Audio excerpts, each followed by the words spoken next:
Alors, pour la suite, on aura besoin d'un chiffon ou d'un petit linge que je vous conseille de plier à la taille de votre pied. Donc aujourd'hui, on aura pas mal de fentes où on sera positionné aussi sur les orteils, sur la pointe de pied. Je vous conseille vivement de le faire en chaussettes, peut-être pas, mais en basket, ce sera plus agréable pour vous. On a 4 exercices. Il y a tant de répétitions par mouvement. Récupérez entre 5 et 10 secondes entre chacun de vos mouvements. Il y en a 4. À la fin des 4, récupérez 30 secondes, 45 secondes maximum. Si vous avez besoin de minutes, prenez une minute bien sûr. Et on recommence 5 fois. Il y a 5 tours à faire au final. Le premier, ce sera des fentes. On l'a fait ensemble déjà, vous savez, sur un espèce de tapis noir avec un espèce de petit linge aussi pour glisser. On aura 10 répétitions par jambe. Pour le rythme, ça ressemble à ça. Position de fente, pointe de pied, buste redressé. Et l'idée c'est de glisser avec votre jambe qui a le linge et de fléchir la jambe qui est devant. Ça ressemble à ça. Et ça fait 1, 2. À ce rythme-là, c'est plutôt pas mal. 3, je contrôle légèrement la descente.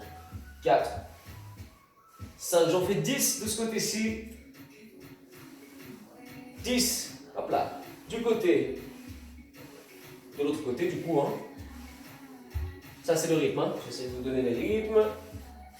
Pensez à bien être stable sur votre jambe avant. Premier mouvement. Le second, ce sera des mountain climbers, mais que avec une seule jambe. C'est-à-dire, position de pompe, j'engage au maximum mon gainage, je positionne mes mains sous mes épaules. Je contracte le muscle de mes fessiers, mes abdominaux, je ramène une jambe et une seule. 30 petites fois. À ce rythme-là, idéalement, en contractant fort vos abdominaux 30 fois. Dès que j'ai fait mes 30, si j'ai besoin de récupérer, je peux poser mes genoux, sinon j'enchaîne directement.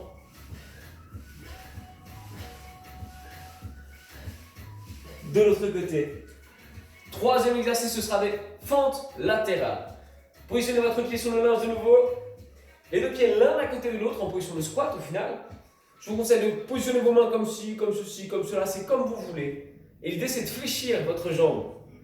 Gauche si votre linge est sur votre pied droit, vous verrez c'est logique. L'idée c'est d'écarter votre jambe, de fléchir cette jambe-ci comme si vous vouliez vous asseoir sur un petit tabouret loin derrière vous. C'est vous qui gérez l'amplitude. Commencez petit et petit à petit, essayez bien évidemment d'augmenter l'amplitude. Votre genou, super stable, surtout pas à l'intérieur, pas trop vers l'extérieur. Restez aligné à votre hanche et à vos orteils. Ça ressemble à ça. Et on aura 10 répétitions de chaque côté. Dès que j'arrive à 10, je prends quelques petites secondes, le temps de changer. Et ça ressemble à ça, plus ou moins le profil. Forcément, plus vous allez aller loin, plus ça va être difficile. Stabilisez bien votre hanche. Votre hanche ne part pas vers l'extérieur. Pensez à bien fléchir votre jambe, puis pousser votre jambe vers l'extérieur.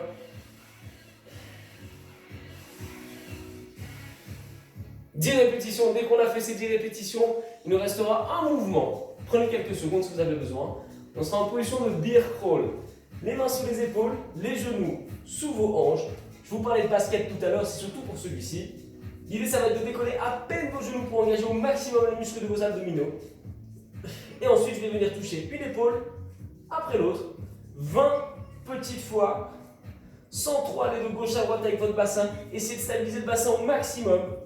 Pour le rythme, celui-ci ira bien. Vous pouvez aller un peu plus vite, mais plus vous allez lentement, plus vous allez solliciter votre zone abdominale, et plus ce sera bien évidemment difficile. 20 répétitions.